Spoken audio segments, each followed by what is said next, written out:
Në këtë vend njeriu më i përgjuar jam unë. Jo vetëm një bisedë, po rreth 17.000 biseda telefonike që i kam bërë unë janë të skriptume, të përpunume dhe mira të tjera janë të pa përpunume, spaku në sajet të informacioneve që mi kanë dhënë ato të cilët i kanë disponuar këto materiale.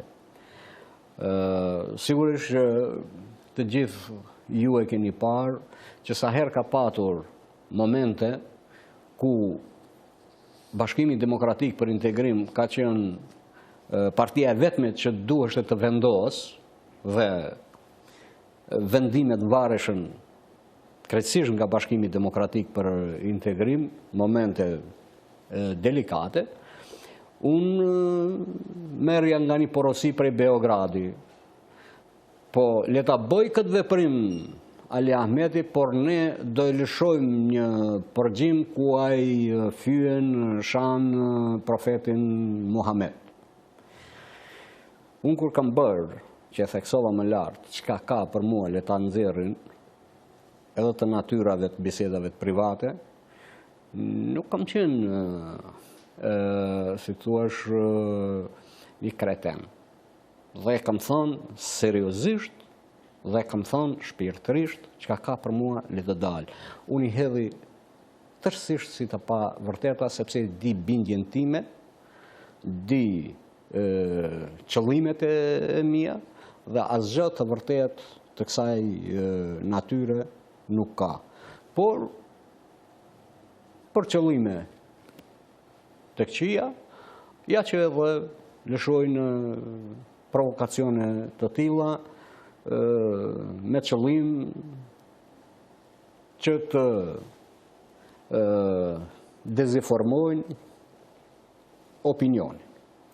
Me asgjë dhe asgjë të vërtetë në këtë drejtim nuk ka. A ndjeni përgjegjësi personalisht lidhur me skandalet, sepse thatë edhe ju vetë që jeni në dieni se flitet për biseda private të zyrtarëve që veçmë qarkullojnë në opinion, keni pasur zëvendës drejtor në drejtorinë e sigurisë dhe kundër zbulimit, keni pasur zëvendës ministër të brendshëm. Sa në këtë rast ju ndjeni përgjegjësi lidhur me faktin që përgjimi është bërë në MPB?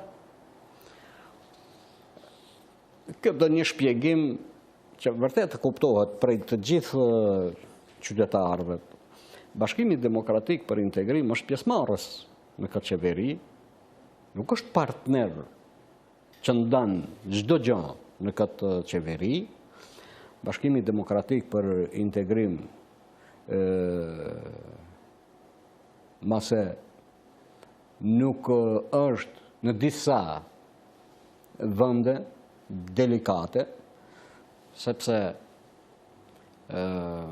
akoma janë procese në zhvillim, akoma ne nuk jemi të niveleve të barabarta, si dy komunitete në këtë hapësirë, dhe Bashkimi Demokratik për Integrim, kur bën marrëveshje për qeverisje, sigurisht që bën për tema të cilat janë kërkesa qoftë nga që burojnë nga marrëveshja e Ohrit, qoftë nga programi i politik i Bashkimit Demokratik për Integrim. Dhe asnjëherë nuk ka bërë koalicion dhe pjesëmarrje në qeveri për të biseduar se kush do jetë ai që dëgjon në vendet të caktuara të shërbimeve, të shërbimit, të sigurimit, por nuk ka qenë asnjëherë temë negociatave që Bashkimi Demokratik për Integrim të ndaj vende aty ku përgjohet, qoftë për qëllime të sigurisë, qoftë për qëllime të kriminalitetit, e kështu me radhë. Dhe thot, asnjëherë nuk ka qenë kjo temë. Jo që dua të amnestoj Bashkimin Demokratik për Integrim në këtë drejtim, po të më pyesni mua, a pajtohem unë me këtë situatë, sigurisht që unë do them që jo, unë jam për të respektuar ligjet, unë jam për të respektuar institucionet, nëse dikush duhet të përgjuar, ka rregulla ligjore se si duhet të vëhet në përgjim.